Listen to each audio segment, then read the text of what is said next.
But quick look at Behzad's team first. We saw it in our top 8 match. It is that all-powerful Lunala with the Meteor Beam Power Herb set, accompanied by the Ogerpon Hearthflame, Landorus Incarnate, Indeedee, Urshifu Rapid Strike, and Roaring Moon. And I wonder if we're going to get to see some of that fast mode for this match. Yeah, with this Lunala and this Indeedee being such a powerful core, that's the one that we got to see in the top 8, but it's not the only thing this team offers. And Rosemary had talked to Behzad and talked about different modes for this team, and yeah, Lunala works great in certain situations, but when you have attackers like this Roaring Moon and Urshifu, that restricted could be left at home, and the other powerful threats on the team can make that difference. Eyeing up into this matchup, I am looking and curious if we are going to see the fast mode in comparison to that slow mode, or where exactly we're at. Because for Chase's end of the board, well, there's also the 2 different modes you can go for. So how do you decide which one is truly right for this matchup? You have to consider what you have at your disposal that can help out against that Miraidon. You've got Landorus that's immune to electric type attacks. You've got Ogerpon that resists them. You've got Indeedee that can shut off that electric terrain and deactivate the Hadron Engine ability. So I think all of those Pokemon are going to be pretty important. And then you have to wonder, are you willing to drop that Lunala? Maybe you are. Maybe you can, kind of mix your opponent up by, revealing your Urshifu when they think Lunala is the last Pokemon, and that's how you win a game. But, of course, Expanding Force in Psychic Terrain, also a very, very powerful tool that a lot of Miraidon teams aren't super prepared for. I think only that Farigiraf is the resist, of course, on top of that Incineroar. So a lot of cool options here for Behzad. We may get to see some of the newer stuff that we didn't get to see in top 8 here. Yeah, Lunala, even though it might not be the most powerful restricted, it still is a restricted. So things like those Expanding Forces, even if you don't get that special attack boost from that Meteor Beam that you would maybe like before you start going with attacks, that Expanding Force just by itself can do a considerable amount of damage. So especially when you have the Shadow Shield to not really be taking the most damage back. On the opposing end, in terms of the broadcast, this is the first time we really get to see what Chase Rumpca has, and what we have is a lot of these good stuff Pokemon. And loud cheers from the crowd here. I love to see that energy. We have this Miraidon, this Whimsicott, a couple of these really strong, really fast Pokemon.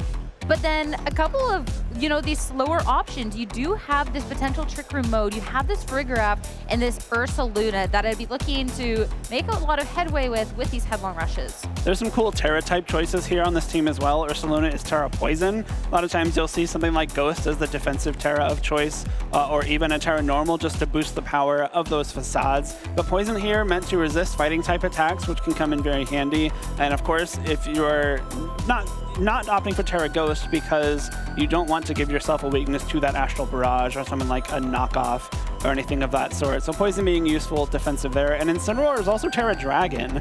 The Terra Dragon is something we got to see a lot kind of earlier on in Scarlet and Violet when Ogerpons were often kind of the biggest offensive threats in any game.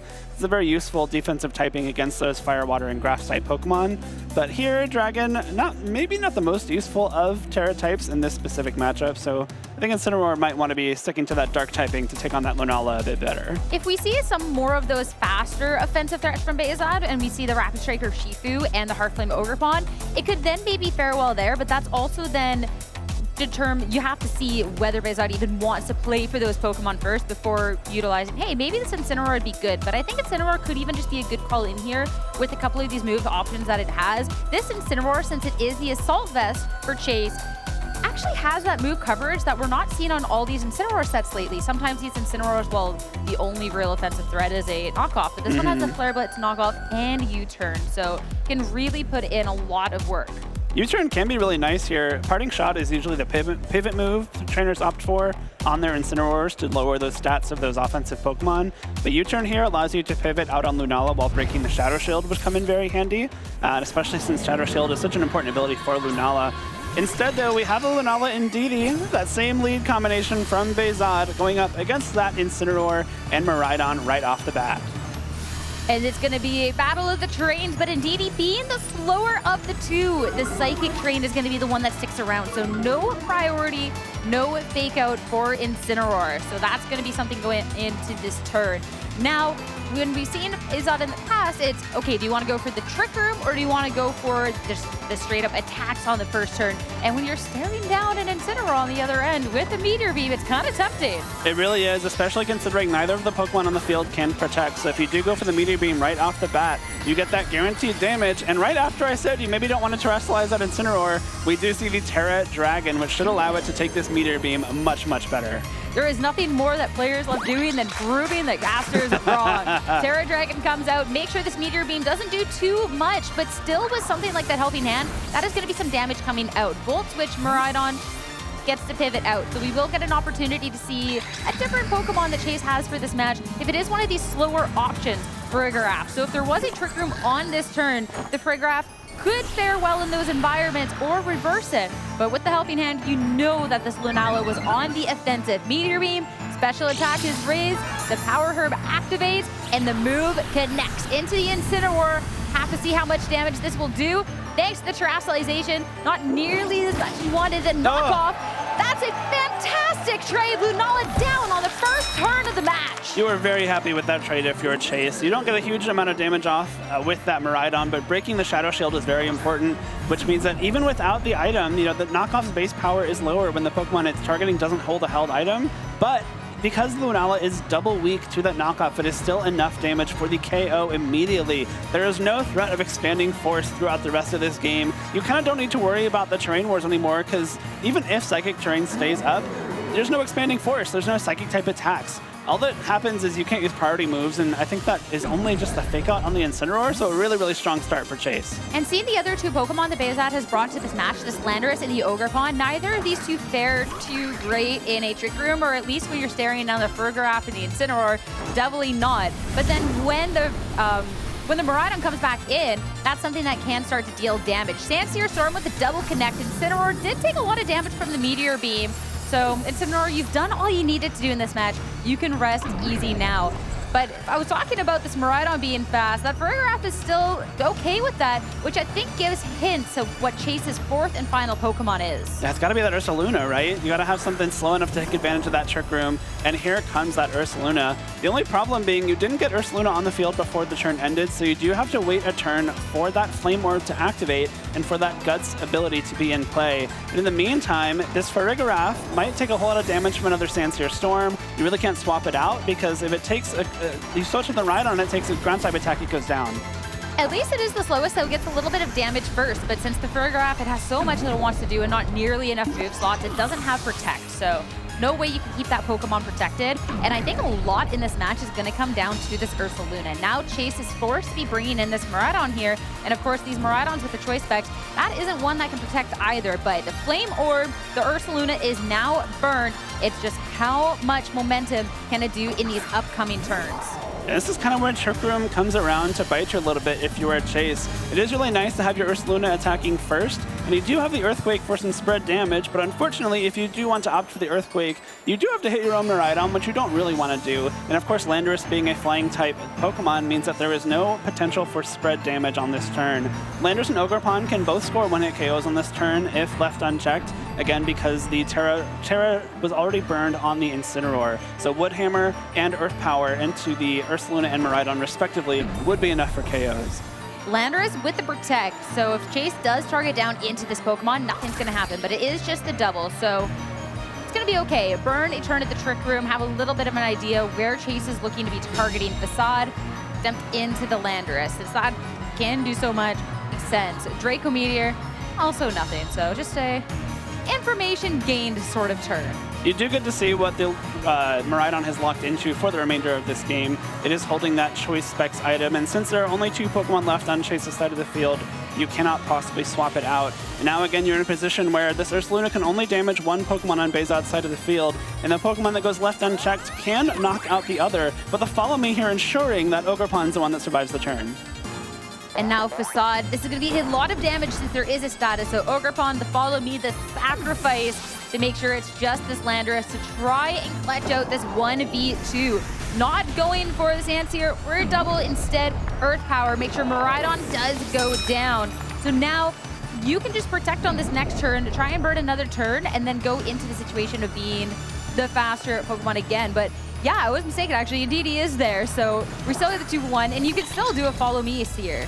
Yeah, exactly. The flying type on Landorus is coming in really handy here because, again, that spread damage that Ursaluna can get out with Earthquake actually only damages the Indeedee in this case. So as long as you go for Follow Me, you can guarantee that Landorus does not take any damage. And with Trick Room expiring in the next couple turns between an Earth Power and a Protect, you should be able to finish it off with one final Earth Power at the very end of this game. So a nice, well-played game from Behzad so far, just to take advantage of that Trick Room that Chase tried to set up immediately.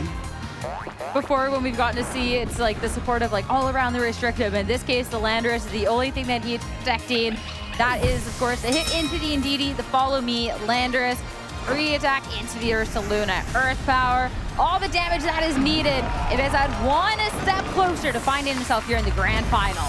Very back and forth game. A really strong start from Chase, of course, with that knockout on the Lunala early on. But that probably goes to show how comfortable Behzad is playing without that Lunala. You know, we got to hear that there are scenarios where it might not be the most important Pokemon on the team. It kind of did its job, essentially baiting out that Terrestrialization from the Incineroar immediately. And so once that happened, and he knew that, you know, maybe I can just kind of win the game with my Landorus and my Ogerpon later on, especially after Chase did set up that Trick Room, it became a pretty linear path to victory. And that Trick Room was a weird one to go around, because when you have the Ursaluna on the team, and that's something you want to be making sure is, well, set up for the best possible chances, yeah, well, then it seems obvious to go for that Trick Room. But when you're bringing your Restricted, which is the fastest Pokemon in this match, oh, well, one of them suffers at the cost of the other. So I'm then curious as where the adaptation is for Chase, if he wants to lean more into that Trick Room and slower mode, which then is a deficit for the Miraidon, or maybe if the Ursaluna is going to be left at home. The Facade was nice, but there was all these powerful, like, there's all these redirectors and powerful hits that still took your Pokemon down. You just didn't nearly get enough done in this Trick Room time. We didn't see Behzad prioritizing setting up Trick Room himself in this game, so maybe that indicates to Chase, okay, I can maybe swap out Ursaluna for something like Whimsicott, where I can get, you know, the Tailwind going, make sure that I have speed advantage on all of my Pokemon instead of, you know, picking essentially between either Miraidon or Ursaluna, having a free path to get some attacks off. But that's also doesn't mean that Behzad can then just like turn around and set up Trick Room again on his own. Again, like the Lunala and the Indeedee, which are most likely coming to these games every time, especially that we've seen in every game Behzad's played on stream. As soon as you set up Tailwind, Behzad has the option to just set Trick Room all on his own. And so you kind of have to be prepared for that no matter what. I definitely think if you want to lean into the faster Pokemon, that there is a world where you don't even need to go for a Tailwind. If anything, I'd be looking at Whimsicott with the damage mitigation with that light screen, but then you can't use the Encore because the Psychic Terrain's there, yep. And then the only damaging moon would be the Moonblast. So you do think that you need that survivability. The Whimsicott can also just be kind of a dead slot in other rights to where another Pokemon would have been more useful. So I'm curious to see where that change is, but from the get-go, it's not in the lead as we're running it back. Restricted, be restricted, Incineroar, and Indeedee for the support. You know, just run back in the leads, and like we saw earlier in this match, the Psychic Terrain will remain up, which is a huge benefit for Behzad here. You know, the Indeedee cannot be faked out by Incineroar because of that Psychic Terrain. The boosted spread damage expanding forces are immediately on the field, but of course this Meteor Beam still threatens huge damage into either of these targets, especially considering, again, there's no Protect on the field. You want to make sure that you're using that Moongeist Beam at a time where you can guarantee damage from it instead of just the boost. Where this is going to be interesting is that first turn that Indeedee went for the Helping Hand for a Meteor Beam that didn't get the KO on the Incineroar, and then that left the Lunala susceptible to that knockoff after already taking a hit from the Miraidon and just getting KO'd on that very first turn. So knowing that there is that threat of the Terrestrialization on that Incineroar, you could then even go for that Follow Me on the first turn to keep the Lunala safe if you want to make sure that Restricted gets to be sticking around. Not going to happen, though. We saw the Helping Hand lock in. We are committing to full damage here in this second game once again. Terrestrialization coming out again from the Incineroar. Going to be that Terra Dragon and prevent the rest of Chase's Pokemon from terrestrializing for the remainder of this game. I think this Incineroar might not get exactly what it wants, though. I think we saw a different play from Behzad. Helping Hand, so anything can hit into this Lunala. But first off, the Volt switch. So if it is the Meteor Beam target into that slot, whatever is switching in is going to be on the wrong end of that. And a chance to see if Chase did, in fact, want to try and switch up those remaining 2 Pokemon that he has into something that's a little speedier, or is going to be sticking with the same game plan. Ursaluna brought in a lot sooner in this match. Meteor Beam now. We'll get through all these animations, the usual, overflowing with the space power, get that special attack raised. But the Meteor Beam, likely targeting into the other slot, it is a connect. And that Ursaluna, how much will this do? Oh, wow. Wow, that's a fantastic swap. Knockoff. Well, Lunala's gone, and Chase just, that's a fantastic position for this turn 1. And the Ursaluna is going to get that Guts boost with the Flame Orb at the end of this turn. I think you get a little bit more out of this than swapping in the Friggrath because you do immediately get that Guts activation. But now that this Landorus is going to hit the field, it's going to have a pretty nice Sandsear Storm here. You know, it's not really threatened a lot by either Ursaluna or Incineroar because it is going to be the fastest thing on the field. No Trick Room set up just yet, and you really can't, again, swap in that Miraidon because you really don't want to be taking a Sandsear Storm for its troubles. Ogerpon here, also a great option for Behzad because if you want to, reset the terrain to Psychic after the Miraidon returns to the field, you need the Indeedee off the field on your bench, ready to swap in at any moment's notice. And so I think this is a really proactive switch from Behzad. Indeedee is out. That Psychic Terrain can come back a little later for Ogerpon now to hit the field. I'm curious where the targeting is going to be on Chase's end if you do think that there is the possibility of this Protect. If you're behind, do you make that risky play and target into the other slot or try and keep the spot honest? We're going for none of the above, making sure this Ursaluna also has that longevity. You turn for Incineroar to pivot, Ogerpon just takes a little bit of damage, but now do we see the Miraidon come in or that 4th Pokemon? It's tough. Miraidon kind of wants to come in now to threaten damage onto this Landorus. But if Miraidon does come in, you do have to worry about this Follow Me coming out from Ogerpon. You have to worry about this Landorus being able to fire off a Sandsear Storm, maybe get a couple knockouts. And again, you cannot terrestrialize this Miraidon anymore because the Incineroar has used it up. So if Sandsear Storm comes through here with some help from the Follow Me Ogerpon to make sure the Landorus doesn't take any attacks, we could see a big double KO. With the Sandsear Storm, it's not the most accurate, but you're definitely put in the best position possible going for this turn. Ogerpon, center of attention. Draco Meteor is connecting, and Ogerpon is taken down. The Ursaluna, if you can make it past the turn, will have a free shot at this Landorus, but that's going to be the if. We have to look at the connects. We have to see the damage. There is going to be a miss. Miraidon avoids. Ursaluna is taken down, so the Landorus makes it by, but at what cost? A rough break for Behzad there, but I think if you had to miss one, it maybe is better that it's the Miraidon. If you don't hit the Ursaluna there, you just get knocked out by a Facade and the game pretty much ends. But now that Miraidon is on the field at -2 special attack, you bring the Indeedee back in, which means that you get the Psychic Terrain reactivated. You do have the option to Terrestrialize still if you are Behzad, so you can make your Landorus no longer a flying type. I do believe it is the poison typing, so it will be touching the ground, which means that Psychic Terrain can protect it from a fake out from this Incineroar, and you make sure you get damage off on this next turn, and then you can maybe use that Landorus later on to KO this Miraidon. And it's locked at -2, and it's locked to Draco Meteor, so it can't really Volt Switch out, reset those attacks, and if you're able to get off an attack here with Landorus, that could be what you need to get back into this game. I love the little call out there of the situation of, hey, this Landorus is gonna maybe fall victim to a fake out on the other end, but that then is also committing the Terrestrialization to that Pokemon. And if Chase is trying to maybe switch the Miraidon out and then put it back in, well then the Landorus can also get hit with a more reliable move later on. So I think this is gonna be a really important turn for the momentum of the match and where that Terrestrialization is spent. And if you think the Miraidon's sticking around, a Terra Fairy Indeedee makes a lot of sense, but that Miraidon is gone and out of here. I think that makes sense. You kind of need that Miraidon to KO the Landorus later on, and it's not going to be doing that anytime soon with that -2 special attack in the Psychic Terrain. It is the Indeedee Terrestrializing, though, will become a Fairy type, so Landorus no longer able to Terrestrialize. Kind of preserving that ground typing to take on Miraidon later on, which makes sense, and Indeedee also bulking itself up against this Dark type Incineroar. This could also be huge, too, if all of a sudden the Draco Meteor is the only thing that can go for the Landorus. If this Indeedee doesn't get taken care of, that's going to be game done. Sandsear Storm, double connect, Flare Blitz from Incineroar into the Indeedee. That's going to bring it down to just below half health.